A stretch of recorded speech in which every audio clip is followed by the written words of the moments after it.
Bonjour les amis. Je me sens amenée à partager avec vous un témoignage, une expérience que j'ai vécue il y a quelques années de cela, en janvier 2016.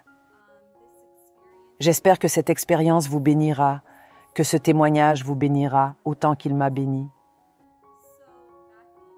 Donc en janvier 2016, j'étais au bureau en train de travailler. J'étais toute seule et j'ai commencé à ressentir des douleurs physiques dans mon corps. Et au moment où je ressentais ces douleurs, j'ai commencé à dire à moi-même qu'au ciel, il n'y a plus de douleur, il n'y a pas de douleur au ciel. J'ai donc commencé à méditer et à me concentrer sur cette vérité.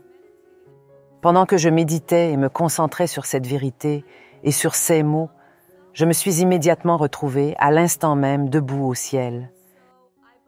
Je crois donc, et je sais que j'ai vécu une expérience hors du corps, à ce moment-là. Et donc je me tenais au ciel. Et tout autour de moi, j'ai vu et j'ai ressenti une lumière blanche, brillante et parfaite. J'ai ressenti la présence de la joie parfaite, de l'amour parfait, de la paix parfaite, de la sainteté parfaite.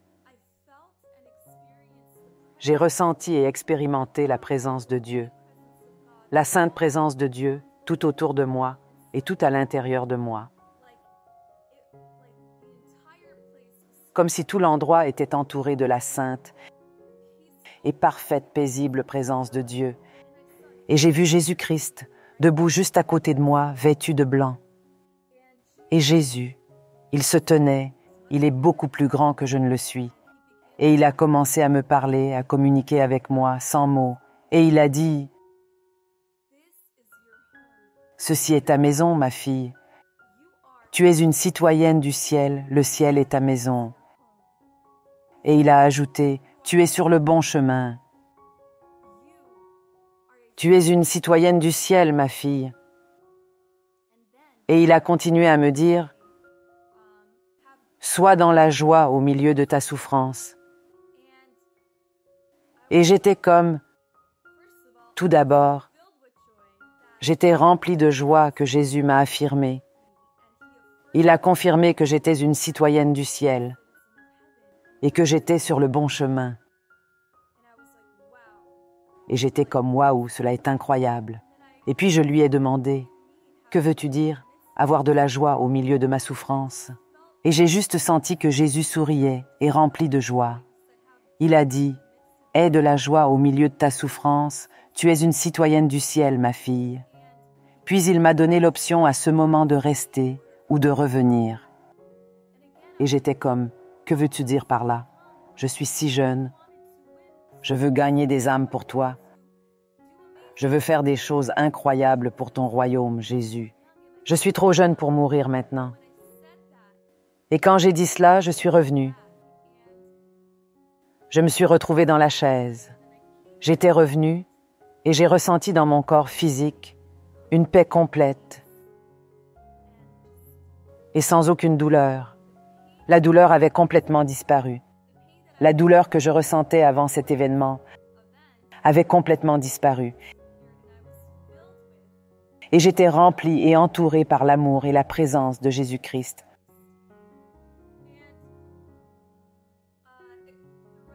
Tout au long de ces 5 dernières années, j'ai vécu beaucoup de douleurs.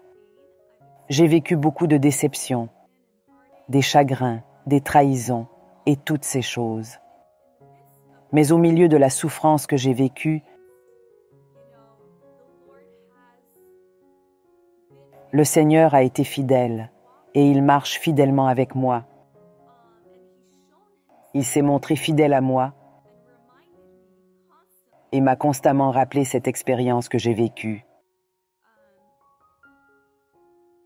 J'ai donc beaucoup appris.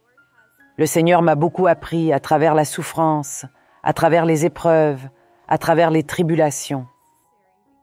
Et c'était nécessaire parce que vous savez finalement, le but est de devenir comme le Christ.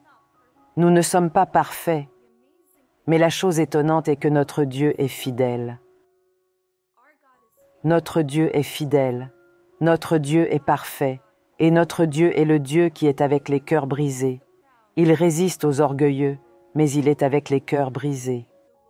Et je crois que le Seigneur m'a permis de vivre cela, d'avoir cette expérience hors du corps, d'aller au ciel et de revenir, parce qu'il savait que j'avais le cœur brisé. Il voulait m'encourager et me rappeler que le ciel est ma maison. Et donc, quand nous passons par la souffrance, mes amis, puissions-nous nous rappeler que cet endroit n'est pas notre maison. Ce n'est pas notre maison éternelle. Le ciel est notre maison pour ceux qui aiment et font confiance à Jésus-Christ et pour ceux qui restent fidèles jusqu'à la fin. Alors oui, ma prière est qu'à travers les déceptions et à travers les épreuves que je rencontre dans la vie, que je lui reste fidèle, parce que je sais que mon Dieu me restera toujours fidèle. Notre Dieu est le même, hier, aujourd'hui et éternellement. Et son nom dans le livre de l'Apocalypse est le fidèle et le véritable. Notre Dieu est fidèle et véritable. C'est ce qu'il est. Il est fidèle et véritable. Et il nous dit d'être dans la joie, au milieu de vos souffrances, pour ceux qui l'aiment et pour ceux qui ont placé leur confiance en lui.